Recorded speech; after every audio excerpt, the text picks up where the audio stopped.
It's one of the most popular castles in the world, and certainly Ireland. Its magical mysticism and legends draw us into its colorful history, making it a place of pilgrimage over the ages just to share in its blessings. The location's name is associated with fairies, witches, biblical characters, royalty, medieval battles, knights, dungeons, poison gardens, and more. Its picturesque beauty and majesty have made it one of the most popular places to visit in all of Ireland. Blarney Castle. Hey everybody, this is Colonel Carson with Family Tree Nuts, and recently we visited Blarney Castle in County Cork, Ireland, and we wanted to share with you what we found. We will tell you some of the area's history, tell you about the Blarney Stone's magical power, and take you on a tour of the castle. At Family Tree Nuts, we make videos at historic places all over the United States and some countries. So if you like these types of videos, be sure to subscribe to our YouTube channel and click the bell so you get notified when we release new videos. This video is one of several that we have from Ireland, so be sure to check out our Ireland playlist. All right, enough of that, Blarney. Let's get back to the story. We know that the area surrounding Blarney Castle has long been a location of importance, and for centuries the MacCarthy Clan has been associated with it. The MacCarthys reached the height of their power in the year 1127 when their chieftain Cormac MacCarthy became King of Munster, one of the original 4 kingdoms of Ireland. A few years later, in 1169, the Normans invaded Ireland, and for the next 500 years, allegiances of the Irish clans shifted, and the struggle for power was always in effect. This led to numerous conflicts and wars, not only with the Normans and eventually the English, but also with other Irish clans. The need for a strong fortress to be used as a base of operations led to the construction of Blarney Castle, and a need for what was soon to be referred as the Gift of Eloquence. Evidence suggests that before the year 1200 there was a wooden fort at the site, and the first stone fort was built in 1210.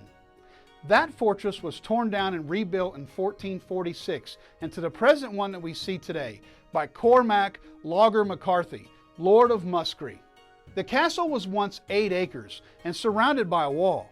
Inside what is called the Bond would have been a small village of important workers for the castle. Over the next 250 years, the castle was the scene of numerous conflicts, battles, and war planning with ever-changing allegiances. One story of note was in the mid-1600s when Oliver Cromwell attacked the castle with cannon fire, and eventually the castle fell to him. When his men stormed the castle, they found it empty. All of the inhabitants had escaped through the cave systems under the castle, and they took the treasure with them. It is said that the treasure was thrown into the lake and to this day has not been recovered. The MacCarthys held Blarney Castle until the 1690s when their leader Donald MacCarthy, 4th Earl of Clan MacCarthy, was captured in the Williamite War. The castle soon sat empty for the next few years. Eventually, in 1703, James Jeffreys, governor of Cork City, purchased the property. The Jeffreys demolished the original house connected to the castle and had a 4-story Georgian mansion built in its place. In 1739, the grandson of Governor Jeffreys, Sir William St. John Jeffreys, at age 6, inherited the property and eventually developed the area into a successful manufacturing hub with over 30 various types of mills. This brought considerable success to the valley. By 1846, the estate had passed through marriage to the Colthurst family, and in 1874, they built a Scottish baronial mansion, which is now occupied by Sir Charles Colthurst, 10th Baronet. Now that we have discussed the history of the area, it's time to talk about what the castle is most known for, its famous Blarney Stone. So what is the Blarney Stone? It is a flat section of stone that is placed high on the castle's wall with what is said to be magical powers. And if you kiss it, you are given the Gift of Eloquence, or the Gift of Gab. This means that you will never be without the proper words to talk yourself into or out of any situation. Words will flow out of you without effort, which can be very valuable to get what you want. This legend grew when in the 1500s, leaders of the MacCarthy clan were able to talk and stall to give straight answers to the demands of loyalty to Queen Elizabeth I. Upon hearing the confusing and misleading talk of the MacCarthys, Queen Elizabeth said that it was a load of Blarney, and that term lives on to today for what some of us will refer to as BS.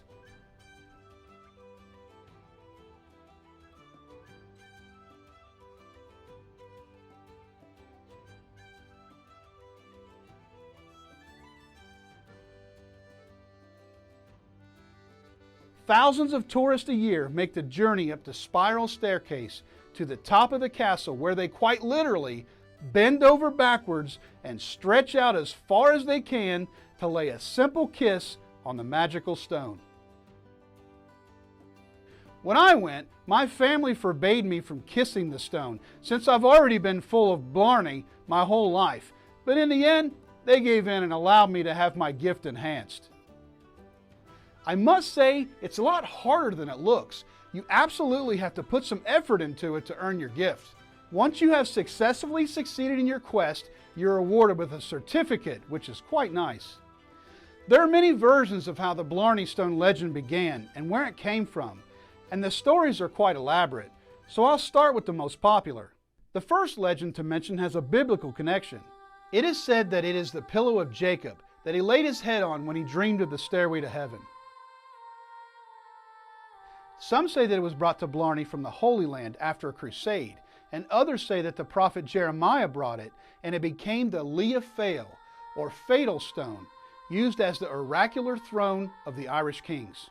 Another legend is that the Blarney Stone was given to Cormac MacCarthy, King of Munster and MacCarthy Chieftain, by Scotland's King Robert the Bruce in appreciation for his sending 5,000 troops to help him defeat the English King Edward II, thus securing his crown.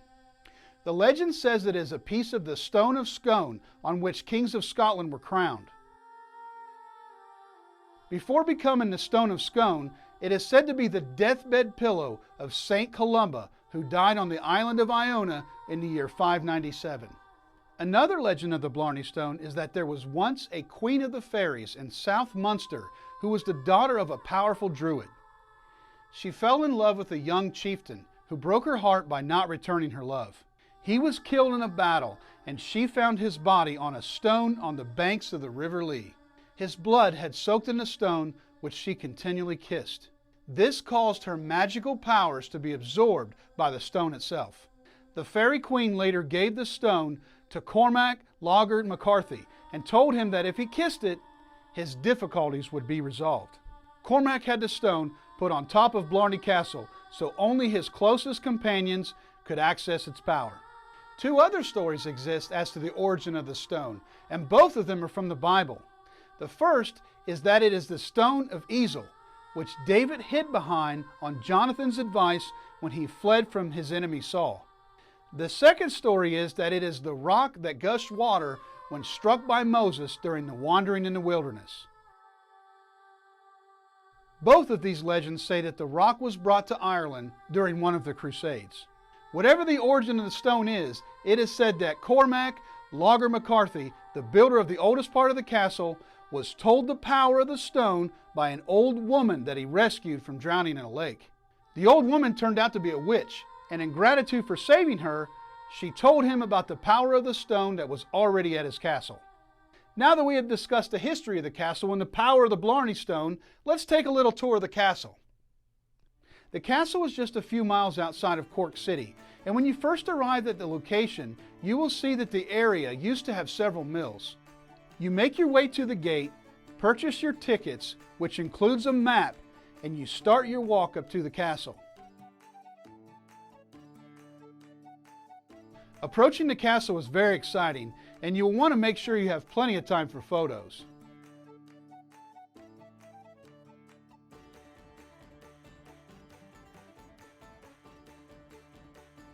You veer around the left side, and there are markers posted to tell you when you are 90, 60, and 30 minutes away from reaching the stone. When you arrive at the back of the castle, be sure you look up, as you will see the Blarney Stone and folks bending over backwards to kiss it. Don't let that get you scared. It's quite safe. Once you enter the castle, you will walk along one of the walls, and there will be informative signs to read. One of those signs describes the oubliette, which you will walk over. The oubliette is a deep pit covered with a stone. A guard could pull the lever to move the stone, causing an intruder to fall below. The pit is conical, so you can't climb out. Be sure to see the map of the castle that shows the important rooms to notice as you climb to the Blarney Stone and then back down out of the castle. As you enter the tower, make sure you look up. You are standing in a murder hole, which is an area where a slab can be removed, allowing defenders from above to stab you with pikes or swords or pouring hot boiling water or oil on you. Soon you will enter into the ground floor room, which once acted as a cellar. The area is open now and would have had a wooden floor above it for the Great Hall.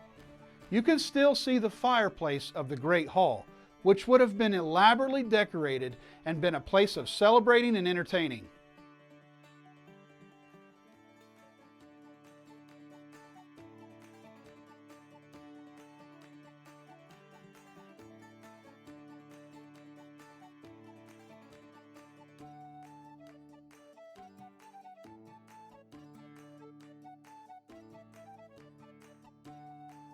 Some of the other rooms that you will see are the Earl's bedroom,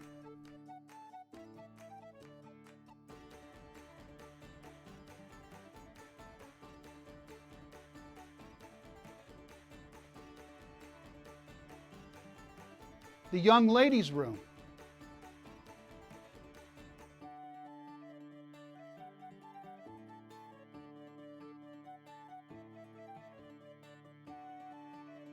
the banquet hall,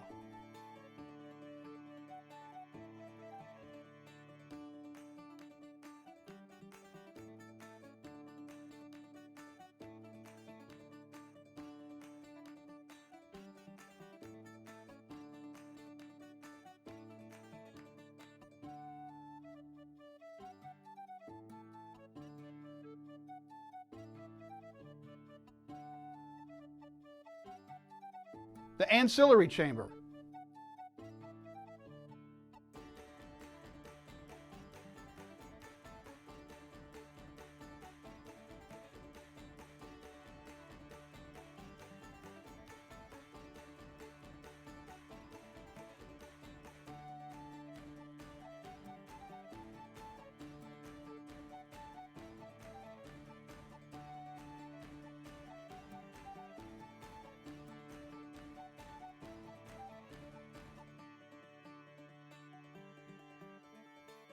and the family room, which has some surviving plaster work that you can see.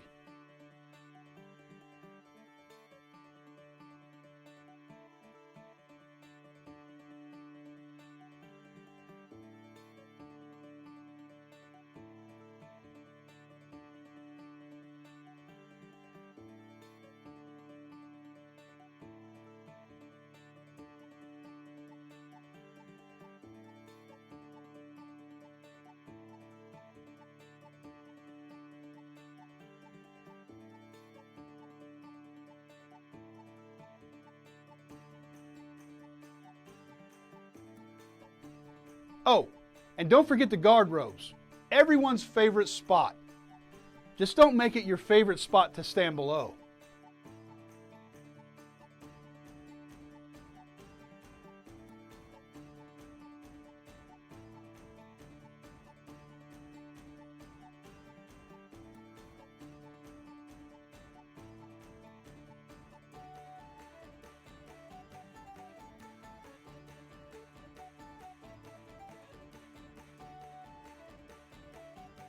The staircase is spiral, and like all medieval castles, it goes clockwise when going up. This is to give the advantage to the defender, who is usually right-handed.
All throughout the staircases you will find nooks and crannies that you can climb and have a look around. Make sure you make the most of your adventure and climb up what you can.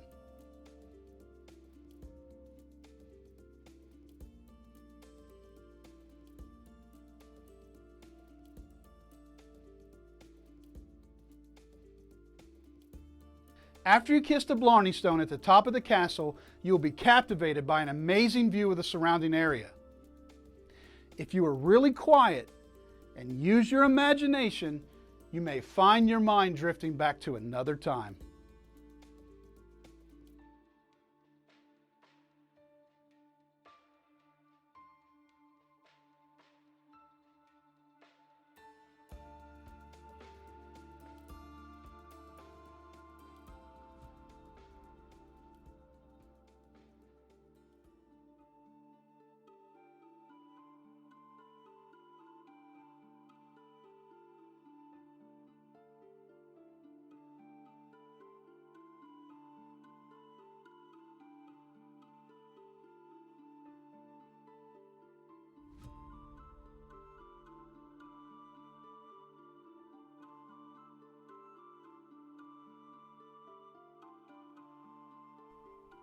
Be sure to check out the bell tower and spend some time taking it all in.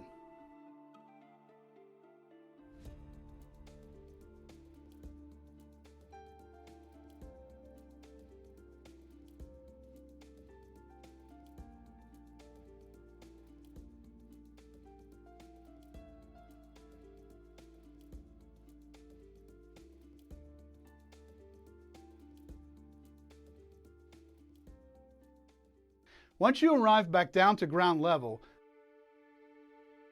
be sure to walk around and explore the lower levels of the castle to include the dungeon, the kennel, and the caverns.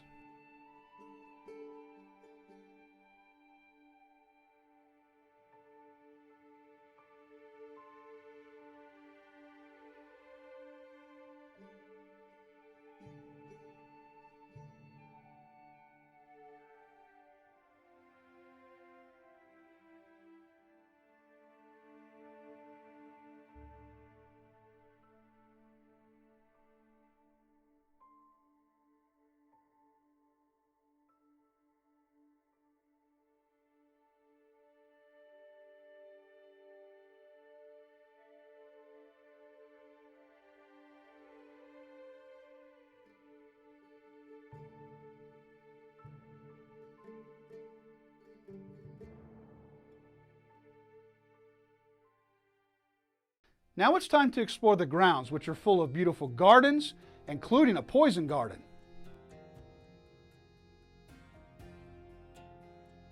Make sure you don't touch, smell, or certainly eat anything here.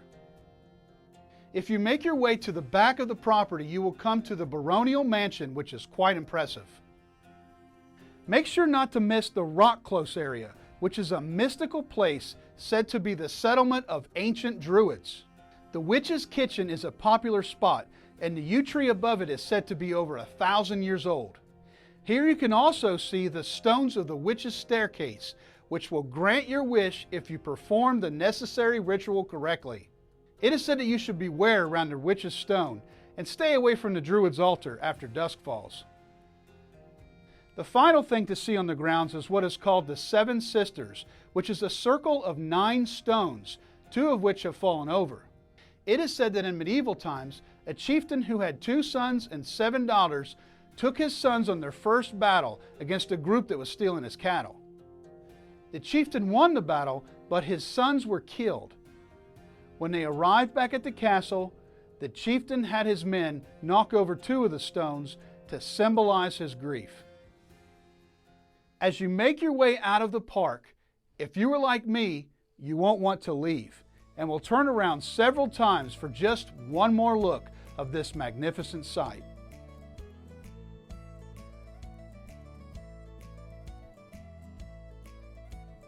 I also wanted to mention that I may be an heir to this castle. No, seriously, my direct male line surname is a sept, or a family that is part of the MacCarthy Clan. We are descended from one of the sisters of the chieftains and kings of Munster. Okay, I get it. My claim is pretty weak, but I'll take it. We hope you have enjoyed this video about the magical Blarney Castle, one of the places on most world travelers' bucket list. Very few places on earth are sought after to receive special powers, and this is certainly one of them. We hope you get to visit and be blessed with the gift of eloquence, or the gift of gab, or at any rate, be full of Blarney. And remember, family tree nuts, let our nuts find the nuts in your family tree.